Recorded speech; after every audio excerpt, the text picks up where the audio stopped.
guys, grabe. May natanggap kaming text. Meron po kaming isang patient na binibigyan lagi ng eto complete tsaka ng vida. Siya po nakaratay ng ilang days na po and then pinalabas na po siya ng hospital kasi sabi ng doktor, hindi na daw po siya mabubuhay. So, natanggap po namin yung text na yun. Sobrang grabe, ang sarap sa pakiramdam kasi alam mo yung parang ginawa kang instrument ni God para mabigyan ng another life yung isang bata. Grabe talaga, hindi po talaga makapaniwala. So, nabigay ng complete tsaka ng vida. Ito po pala si Nanay and si Nonoy Joshua. Siya po yung sinasabi ko kanina na gumaling po sa product natin si Iglobay. Nay, okay lang po ba? Pakikwento naman po sa amin kung ano po yung nangyari before po siya. Paano po nag-umpisa yung sakit niya? Nag-umpisa yung May 31. Naano siya ng kasaulan, tapos kasakit siya ng ordinaryong lagnat. Tapos kinrefer kami sa hospital sa city. Pag-refer sa amin doon, sabi nila, ang meningitis daw ng mga laboratories, CT scan, 2 beses yung CT scan, ultrasound, X-ray, yung findings nila, hindi pa nila naalam na hindi lang ordinaryong meningitis, TB meningitis, kasi dinala pa daw doon sa Maynila, kasi parang nahirapan sila maggamot. Hinrefer kami, linagay kami sa ICU. Sinabi na sa amin ng mga doktor, mga July 15. Sabi nila, parang wala na daw lunas. Sabi nila, yung isa na lang na gawin nila, yung operahan sa utak. Sabi ko sa doktor, kung ilang porsyento na mabuhay siya. Sabi ng mga doktor, walang kasiguraduhan na mabuhay. Kasi parang hindi na nila kaya yung lahat ng mga antibiotics nilagay na.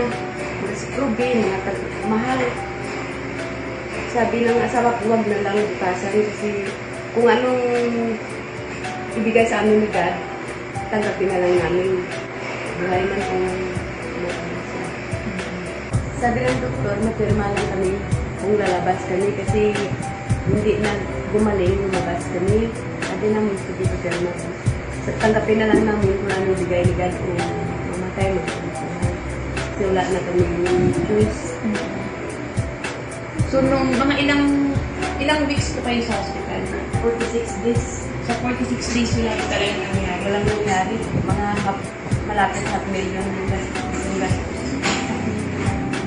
Tapos, nung nakalabas po kayo ng hospital, Paglabas namin ng hospital, saka si Ma'am Marlene. Kita kami sa doktor, sa clinic. Sabi niya, maniwala kung hindi. Sabi ko, sige, punta kayo sa bahay. yung video po ni Ivy, yung gumaling din sa meningitis. So, doon po kayo nabuhayan ulit ng pag-asa. Sabi ko, gumaling yan. Kasi, Yun po, sobrang nakakatabak talaga ng puso. Sobrang, nung nabasa po namin yung text mo, sobrang, yung mga balahibo namin, as in. Kasi, first time po talaga namin na, kasi hindi namin ina-expect talaga, grabe yung, ano niya eh, yung nakita namin yung una pa talaga tungkol sa bahay. Sobrang, di ba yung ano niya talaga siya, yung sobrang payat na. yung mga nerves ko, hindi na Oo, hindi na siya gumagalaw.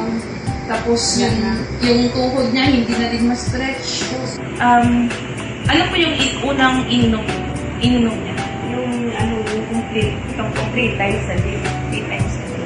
pag inom niya ng complete na 3 times a day, yung mga nerves niya, parang nagkagalaw. Yun ang tingnan ko yung gumagalaw. Kasi sabi mo, mga 2 weeks, tingnan ko yung mga nerves niya kung gumagalaw.